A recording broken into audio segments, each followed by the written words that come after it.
16 years ago, Yahoo had an idea. Give people a site to answer questions. It doesn't matter how silly the question was, they figured that somebody would have the answer. But proving, once again, that all good things must come to an end, Yahoo has decided to kill their answer site on May 4th, 2021, leaving millions, nay, billions of people with nowhere to go. Well, except for Reddit, Ask.com, Quora, WikiAnswers, and I guess maybe Askville. Is that even a real site? In an effort to honor the long-running answer site, I thought it might be fun to go through 16 years of questions and answer every single question related to Electronic Gaming Monthly. Yes, I know that the answers are gonna be a little late. But you know what? I figured it was about time to do something good for a change. Here is an answer to every EGM question I could find on Yahoo Answers.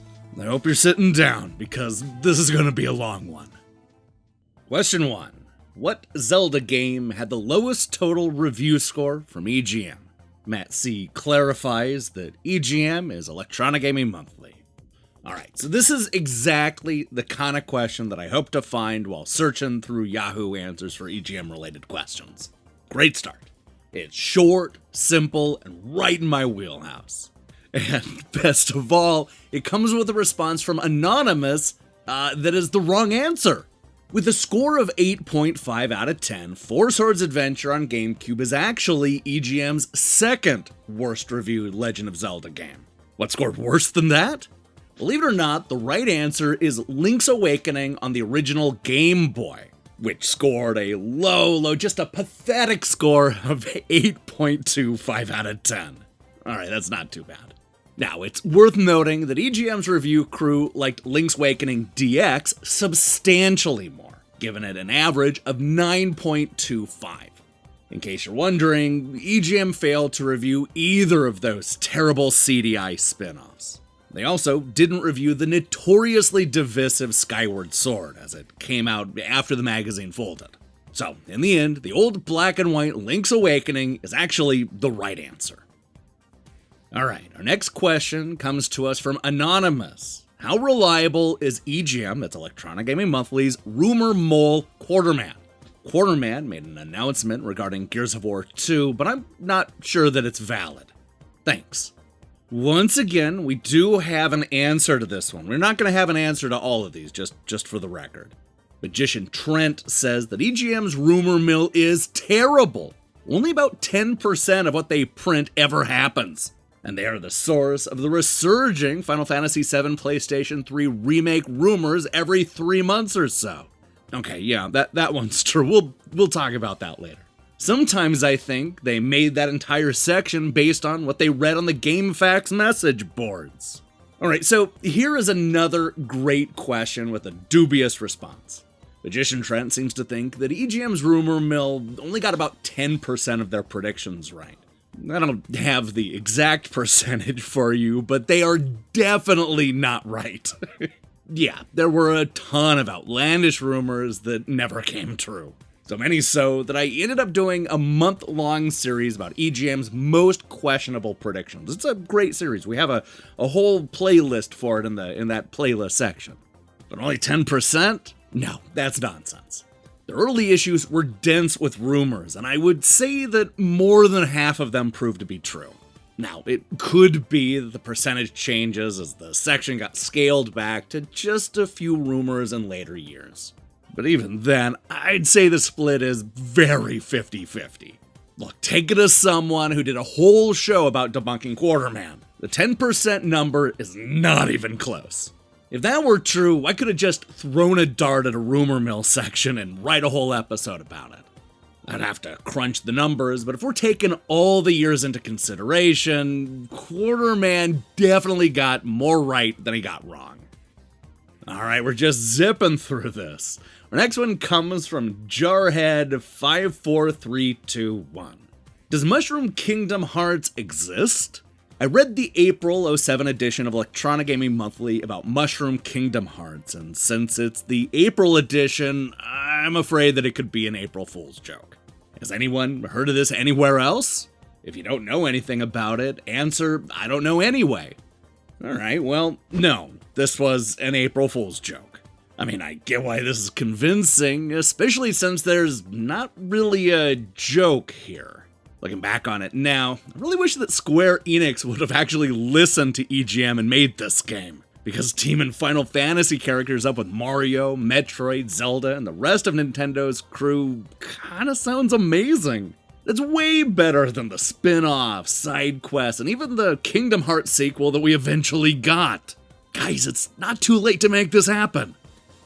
Alright, question 4 is another Kingdom Hearts related question, and it comes from Shadow X. Does anyone believe that EGM's announcement of Kingdom Hearts 2 Final Mix Plus is a possible prank for April Fool's Day? Kingdom Hearts 2 Final Mix is released in March 29th, and that's close to April 1st. If that's the case, I'm never gonna read EGM ever again. Alright, calm down. Speaking of Kingdom Hearts and April Fools, no, Final Mix is not a joke. Although when they came out in Japan, the March release date ended up being true. Also, it's called April Fools, not March Fools. I mean, I get that March 29th is close to April, but that's not how this holiday works. Also, why are there so many questions about Kingdom Hearts and April Fools? I seriously had to throw a bunch of them away just because they were too redundant. Actually, maybe I should ask that to Yahoo Answers. I think there's still time. Alright, so our next one comes from 44. Question: hot female brunette vampire in gaming magazine. What magazine issue? Alright, 44 says, I remember this vampire brunette a long time within the last 10 or 15 years in a grocery store magazine. It was a gaming magazine cover. It could have been Electronic Gaming Monthly, GamePro, or PC Gaming Magazine. Hard to remember. But I do remember that the brunette was wearing vampire fangs and showing a lot of cleavage. Let me know if you can find this magazine. Thanks. Okay, so this actually took some research because the cover Yahoo user 44 describes is definitely not EGM or GamePro. As it turns out, the female brunette vampire they described was from the April 1999 issue of Computer Gaming World, one of the very few 90s magazines that I didn't collect. Luckily, the cover was fairly easy to find, and I think you can see why. Boy, this is definitely a memorable cover. Question 6 comes to us from P. Alright. I saw this old 90s issue of EGM with this female wrestler wearing a catsuit. Does anybody know who she is? They go on to say, a while back I saw this small pic of an old 90s issue in Electronic Gaming Monthly. There was this hot, blonde female wrestler, I believe, who was wearing a latex catsuit. Does anybody remember who she is? I'm not gonna lie here, this question stumped me. I went up and down my EGM collection 1,000 times while making those best and worst episodes. And I definitely don't remember seeing a female wrestler wearing a catsuit. I mean, the closest thing I could think of was issue 120, where it has Stone Cold Steve Austin on the cover. And that's when it hit me. The July 1999 issue had multiple covers, including one with the popular wrestler Sable, who became the second WWF Women's Champion back in 1998, and then sued the company for $110 million. Yeah, I have to imagine that was after she wore this catsuit on the cover of EGM. Alright, our next one is, oh boy, this one's gonna be a tough one. Anonymous asks, should I go? Well, long story short, I live in New York City with my girlfriend, and I used to work at Electronic Arts Studios there. But I got laid off because of, well, you know. Now I just found out that I pretty much got the job working for EGM Magazine as an intern as of now. But the problem is, the job is all the way in San Francisco. I don't want to leave my girlfriend, but this job is really something I need to do since I really have a love for gaming and I need the money as well. Should I go?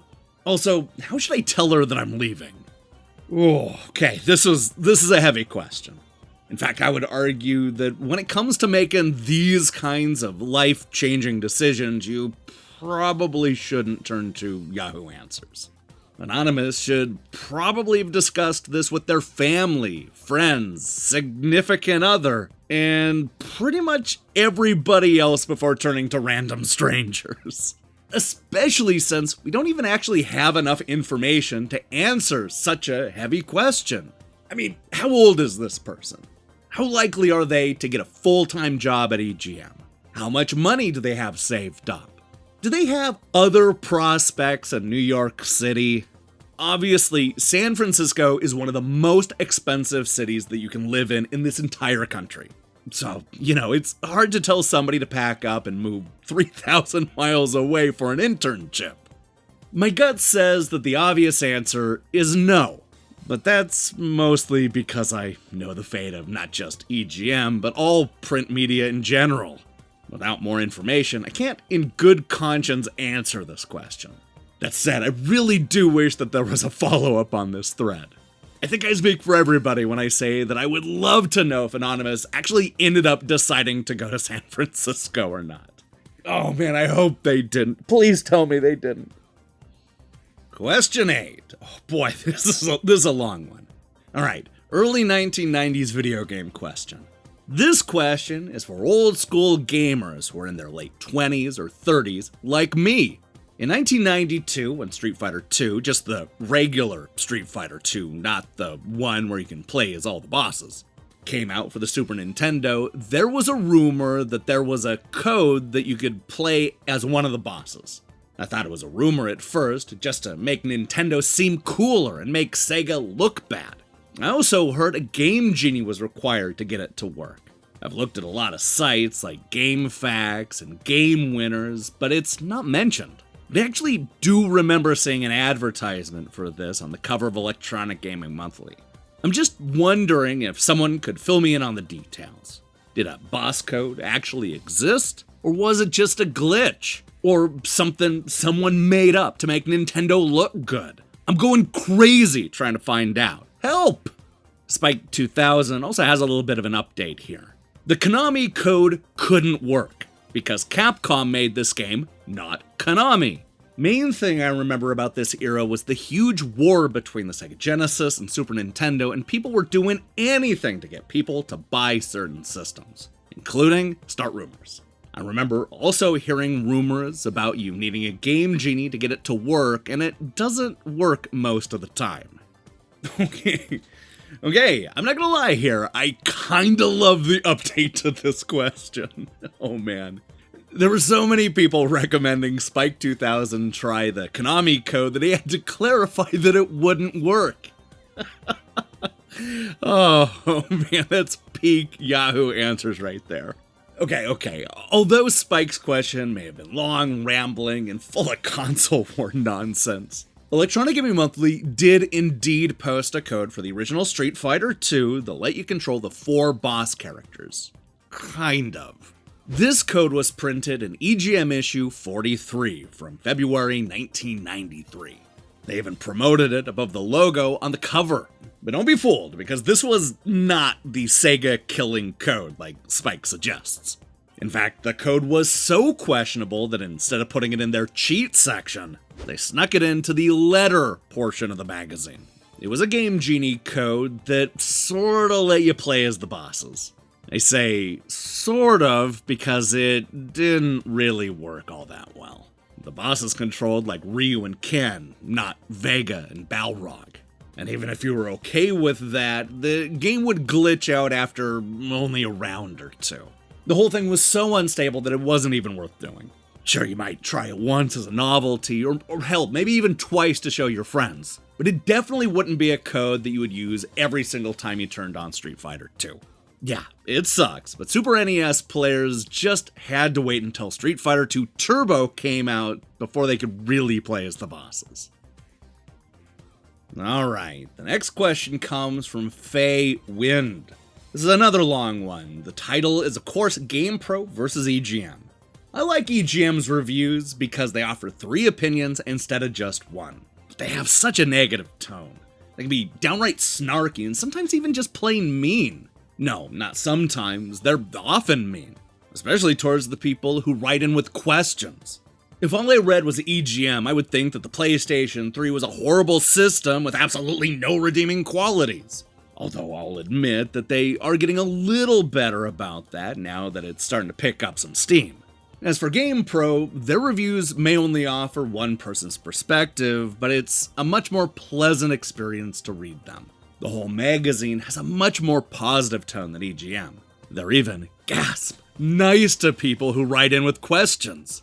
I'm not saying they're not biased too, but rather than tear down the systems that are less popular, they tend to extol their virtues. I think that's better for the gaming community as a whole. What are your thoughts? Alright, Faye Wind, you nearly swayed me on this one, but I have to say the Electronic Gaming Monthly was definitely better than GamePro. Look, this is unfair because Faye is clearly talking about a very specific time of EGM's history. I mean, the late era only had 3 critics and snarky editors, which I was never a big fan of. I agree that it's probably my least favorite part of EGM's history. However, what exactly was GamePro doing at the same time?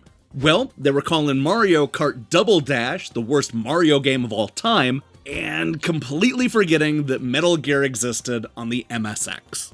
Yeah, I think it's safe to say that neither of these magazines were at the top of their game back when this question was being asked. Now, if we look at the complete run of both Electronic Gaming Monthly and GamePro, I think it's fair to say that EGM has the edge. GamePro was always aimed too young for my taste, at least until they grew up in the back half of their run. EGM had the review crew, better April Fool's jokes, more varied coverage, a better news layout, Quartermann, and editors that actually used their real name. Well, except for Sushi X, but he was always the worst part of the review crew. And if you want to know the real reason why EGM takes the top prize, then just ask me why we'll never see a GamePro Best and Worst series. Actually, don't ask me, because I'm about to tell you. It's because there was a year when GamePro gave perfect scores to more than 300 games. If that's not a sign that your reviews are too gentle, then I don't know what is. Yeah, I think it's pretty clear that EGM was better than GamePro. That said, Next Generation was better than both of them. Prove me wrong. Alright, question 10 is another one of these. It's from Anonymous. EGM versus Game Informer. I used to have so many subscriptions to Video Game Magazine years ago. I'm really looking into starting again just because I enjoy receiving readable magazines with great pictures and exclusive scoops. So I was wondering, which magazine would give me more bang for my buck? EGM or Game Informer? I'm looking solely for the content amount and quality and couldn't give a hoot about reviews. So based on which magazine gets more information, more exclusives, and is just more fun to read, which should I get? Alright, so seeing as Anonymous is looking for subscription advice, I think the obvious answer has to be Game Informer, since they outlasted Electronic Gaming Monthly. However, if you're just talking about which magazine is better, then I'm always gonna say EGM. Look, I will admit that I'm being a little bit biased when it comes to this decision, and not because I just spent 40 episodes covering EGM's best and worst reviewed games. The truth is that all of the EGM editors have always been super nice to me and are super supportive of both the Defunct Games website and the channel. Game Informer, on the other hand, does not like me. I've had a couple of weird dust-ups with the editors, and they got after me for quoting their 25-year-old reviews once. Yeah, that's one of the reasons why you rarely see me bring up Game Informer in my magazine coverage. Easy choice. Alright, we're more than halfway done. Our next question, oh boy, our next question is from Wiggles. Wiggles Mom? Okay, alright. Old magazines is the topic. Does anyone know where I could order online old copies of magazines such as Stuff Mag, Racket, Electronic Gaming Monthly, Skateboarder Mag, any info things? Okay, well, I hate to be Captain Obvious here, but clearly the right answer is eBay. However, let's just say that you want to read old issues and you don't really care about holding them in your hands, then I would recommend checking out both retromegs.com and archive.org, both of which have scans of most of the classic issues. There are a few other sites out there that have done an excellent job of preserving these old school magazines, so there are plenty of avenues to explore. You know what? You can also subscribe to Defunct Games and watch us talk about the classic reviews and more. But yeah, now I think we're straying a little too far from the original question. Let's just move on. Alright, our next question is, where can I sell old game magazines? I have some old and new game magazines. One which I think could be worth something is a 1994 Electronic Gaming Monthly, and on the cover is the Doom character, and it says on the top left corner that it's a special collector's issue and has over 400 pages. It says November 1994 on the bottom left corner and is volume 7, issue 11. I have a lot of EGMs, Game Informer, Nintendo Power, etc. I want to get rid of them. Where can I sell them? Well, it sounds like Anonymous should meet up with the last guy. Look, I hate to repeat myself, but the right answer is obviously eBay. I mean, I suppose you could try getting people interested in one of the classic magazine forums or maybe Reddit, but eBay is always going to be the easiest option. Plenty of people still sell individual issues there, so you can too. Of course, as a collector, I would recommend that you donate them to me. But hey, if you must sell them, then go to eBay. Next! Alright, our next question comes from RextSD. That's probably how you pronounce that. Their question, how much could I sell my EGM magazines for? I have 23 EGM magazines from 1996 to 2002. Is it worth anything if I sell all of them? Well, this is the question that the last person should have asked. Is it worth selling all of them? Maybe? Assuming you're going to take my advice and post them individually on eBay, then chances are you're going to get around $10 per issue. Maybe $15 if you're really greedy and find a buyer. The problem is that a lot of the auctions go without buyers, so you may want to go with a cheaper buy it now price. Realistically, I could see you earning anywhere from $125 to $250 if all of them get sold. Maybe a little more, maybe a little less. But look, that's also a lot of listings and a lot of time. The amount of work you put in may not be worth $125. On the other hand, getting any amount of money is better than just throwing them away. You could also donate them to a collector, which is, once again, a really good option. Just saying. Alright, we're in the home stretch now, folks, and our next question comes from Brian. What is the easiest way to get a free EGM subscription? I need the easiest way to get a free Electronic Gaming Monthly subscription. Please be very detailed with your instructions. I tried Mercury magazines and I didn't know what job to put. Do you know? Okay, so as you can imagine, there were a lot of questions like this on Yahoo Answers. Everybody wants free stuff. So it just makes sense that a lot of the Yahoos over there are looking for free magazine subscriptions. But here's a thought. How about you pay for it, Brian?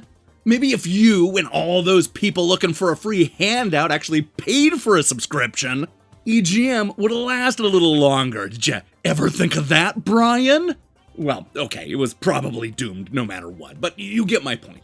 If you really want a free subscription, then just wait a few years and read the scanned versions found on Retro Mags.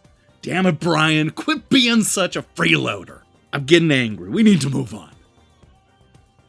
Alright, our next question is from Anonymous. How do I cancel my subscription to Electronic Gaming Monthly?